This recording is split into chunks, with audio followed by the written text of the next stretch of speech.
మనోజ్, నువ్వు నా బిడ్డవి. లక్ష్మీ ప్రసన్న, విష్ణువర్ధన్ బాబు, మనోజ్ కుమార్.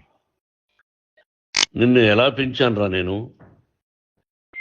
అందరికంటే నిన్నే గారాభంగా పెంచానురా. నీకే ఎక్కువ ఖర్చు పెట్టి చదివించాలని ప్రయత్నం చేశానురా. నువ్వు ఏది అడిగినా నేను నీకు ఇచ్చానురా. కానీ ఈ రోజున నువ్వు చేస్తున్న పని బిడ్డల గుండెల మీద తంతారంటారే, అలా తన్నేవరా. మనసు ఆవేదనతో కింగిపోతుందిరా. నేను మీ అమ్మ ఏడ్చుకుంటున్నావురా. జర్నలిజం ఉన్నది లేనిది, లేనిది ఉన్నట్టు రాస్తున్నారా. నువ్వు నన్ను కొట్టడం ఏంట్రా? నా బిడ్డ నన్ను తాకలా.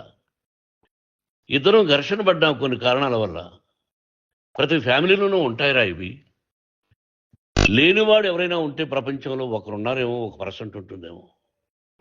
అటువంటి వాళ్ళ ఇంటికి వెళ్ళి కాళ్ళు గడిగి నిద్ర పూసుకోవచ్చు. భారత భాగవత రామాయణాలు చూశావు కదరా. ఏమిటిది? మీ అమ్మాయి ఎంత కుమిలిపోతుంది ఈ రోజున హాస్పిటల్ చేరింది. నీ వల్ల హాస్పిటల్ చేరుతాను. చూడు మనోజ్, నీకన్నీ ఇచ్చినా ఈ రోజున నువ్వు నా గుండెల మీద తనడమే కాకుండా అపకీర్తి తీసుకొచ్చావు. ఏదేదో రాశావు, ఏదేదో చెప్తున్నావు. కొంతమంది జర్నలిస్టులు ఉన్నది లేనిది, లేనిది ఉన్నట్టు రాసేవాళ్ళ తత్వం వాళ్ళకి ఎందుకంటే టీఆర్పీ పెరగాలి. ఇది వాళ్ళ నైజం. మనం మార్చలేము. వాళ్ళందరి మీద మన కోర్టుకు వెళ్ళలేము. వాక్ స్వాతంత్రం అంటారు, ప్రజాస్వామ్యం అంటారు. ప్రజాస్వామ్యంలో కూడా కొన్ని హద్దులు ఉన్నాయి. ఇది నీకు తెలుసు అనుకున్నా. ఎంత మంచి నటుడివి నువ్వు. నీ భార్య మాటలు విని తాగుడికి అలవాటు పడిపోయావు. వింటున్నావా మనోజ్? ఎవరిని నమ్మాలో ఎవరిని నమ్మకూడదో పరిస్థితి తీసుకొచ్చావు. విద్యాలయాలు ఎంత గొప్పవిరా. మనం 25% కులమతాలకు అతీతంగా ఫ్రీ ఎడ్యుకేషన్ ఇస్తున్నాంరా. క్యాస్ట్ అనేది తీసేశాను రా 92లో ప్రాస్పెక్ట్స్లో. నువ్వు చదువుకున్నావురా. అక్కడ చదువుకున్న బిడ్డలు ఐఏఎస్, ఐపీఎస్ అయ్యారా. ఎంతోమంది గొప్పవాళ్ళు అయ్యారా. నువ్వు నటుడుగా ఎంతో గొప్పవాడివి. తాగుడికి అలవాడబడి నువ్వు నీ భార్య ఇంట్లో బిహేవ్ చేస్తున్న విధానం ఆ భగవంతుడు సర్వేశ్వరుడు తెలుసు. భగవంతుడు చూస్తున్నాడు రా. నేను తప్పు చేసినా, నువ్వు తప్పు చేసినా, ఎవరు తప్పు చేసినా. ఎంత అవకాశం ఇచ్చావు మాట్లాడుకునేదానికి అందరికీ.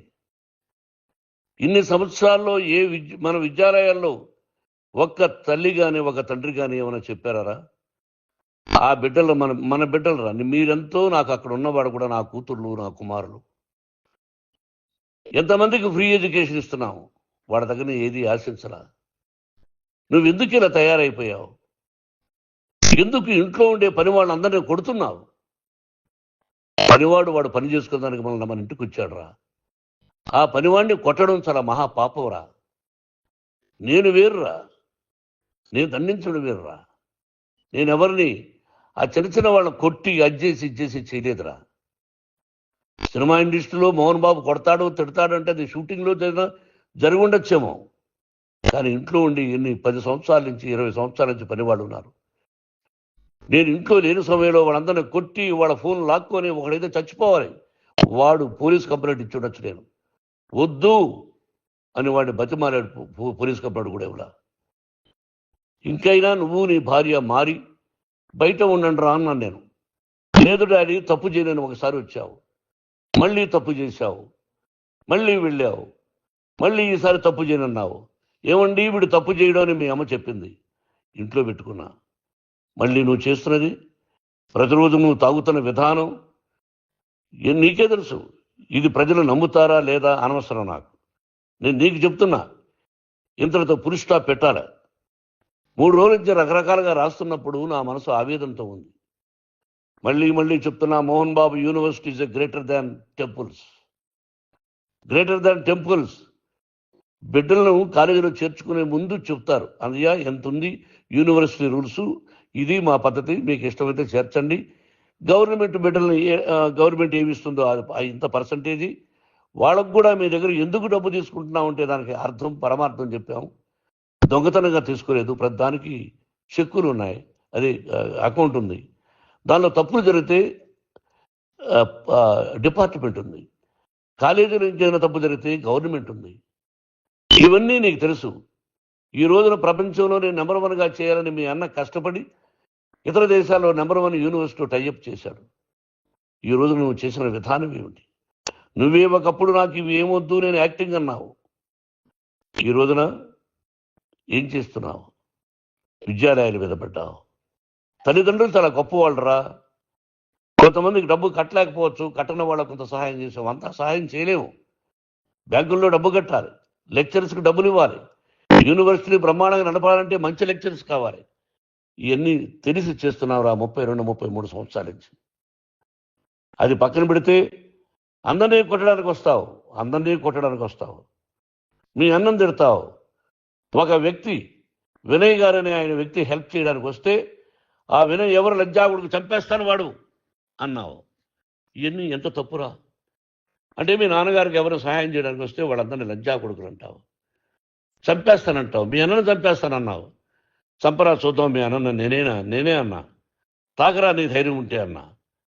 ఎంతమందిని చంపాలనుకుంటున్నావు? ఎంతమందిని చేయాలనుకుంటున్నావు? నువ్వు ఏం సాధించాలనుకుంటున్నావు? ఆలోచించుకో. ఈ ఇంట్లోకి అడుగు పెట్టడానికి నీకు అధికారం లేదు. ఇది నా కష్టార్జితం.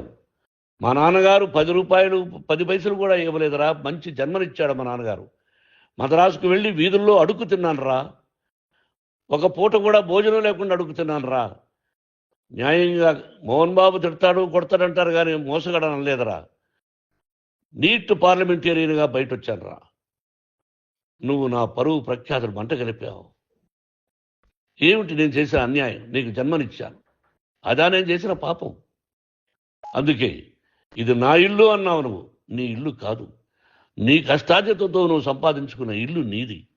ఇది నా డబ్బు, నా కష్టార్జితం. నా కష్టార్జితంలో నేను పిలిస్తేనే మీరు ఇంట్లోకి రావాలి. అటువంటిది పోగొట్టుకున్నావు నువ్వు. ఆస్తులు అంటావా? ముగ్గురికి సమానంగా రాయాలా లేదా అది నా ఇష్టం.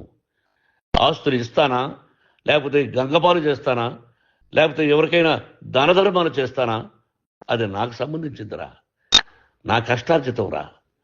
మీరు చేస్తున్న విధానం గుణగణాలు కావాలరా. మందు తాగచ్చురా. ఎంత తాగాలి? నేను కూడా 1 or 2 పెగ్స్ తీసుకుంటా. ఇది తప్పు కాదు, జనానికి తెలియాలి. నా డబ్బు ఇది. తాగి ఎవరిని కొట్లా, తాగి నేను తింటున్నా. అది ప్రజలకు అక్కర్లా. నేను తప్పు చేస్తేనే ప్రజలకు కావాలా. ఇవన్నీ ఉన్నాయిరా. ఇవన్నీ తెలుసుకో. జర్నలిస్ట్ సోదరులారా, మీకు నా గతాన్ని తెలుసు, నా భవిష్యత్తు, నేను ఎక్కడి నుంచి వచ్చాను కూడా మీకు తెలుసు.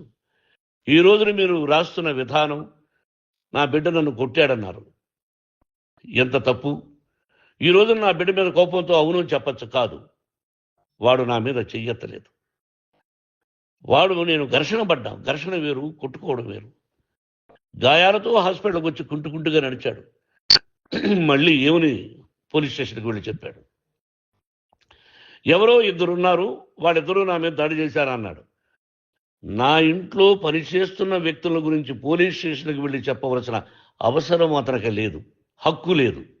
పోలీస్ డిపార్ట్మెంట్ కూడా తెలుసుకోవాల్సిన విషయం. నా ఇంట్లో ఉండే వర్కర్స్ మీద నేను కంప్లైంట్ ఇవ్వాలి. నువ్వు పర్మిషన్ లేకుండా నా ఇంట్లోకి నువ్వు చొరబడి ఇల్లు నాదంటూ ఇంట్లో పనిచేస్తున్న వర్కర్స్ మీద కంప్లైంట్ ఇచ్చావు. అది ఎంతవరకు పోలీసు న్యాయమో రూల్సో చూద్దాం. పోలీస్ డిపార్ట్మెంట్ ఇంటికి వచ్చింది. వాళ్ళకి రాశాను ఉత్తరం, అయ్యా నేను సీనియర్ సిటిజన్ని, నాకు రక్షణ లేకుండా ఉంది, నా బిడ్డ వల్ల నా ఇంట్లో నుంచి నా బిడ్డను పంపించేసి ఇది నా ఇల్లని. వాళ్ళు నాకు సమాధానం ఇవ్వలేదు. ఇవ్వకపోగా ఎవరిని పట్టించుకోలేదు. ఇప్పుడు పోలీసు వాళ్ళు వచ్చి ఏమండి రూల్స్ ప్రకారం నా బిడ్డ ఇంటికి రాకూడదంటే మాకు హయ్యర్ అథారిటీ వాడు ఫోన్ చేశారు, మీరు ఎవరిని స్టాప్ చేయొద్దండి, బయట నుంచి ఎవరైనా వస్తే వాళ్ళని స్టాప్ చేయండి అన్నారు. 2 రోజుల నుంచి 10 మంది 20 మంది వస్తున్నారు. వాళ్ళు అలా చూస్తూ నిలబడ్డారు. వాళ్ళు ఫోటోలు తీసుకున్నారు, వాళ్ళ మీద మళ్ళీ వదిలేస్తున్నారు. ఎవరిని నిందించాలి? But I give respect to the police department. వాళ్ళకి ఎవరు ఏ అధికారి ఫోన్ చేశాడో, ఆ అధికారికి ఏ పొలిటీషియన్ చేశాడో అది వాళ్ళకే వదిలేస్తున్నా. కాబట్టి వాళ్ళు పోలీస్ కంప్లైంట్ ఇచ్చినా కూడా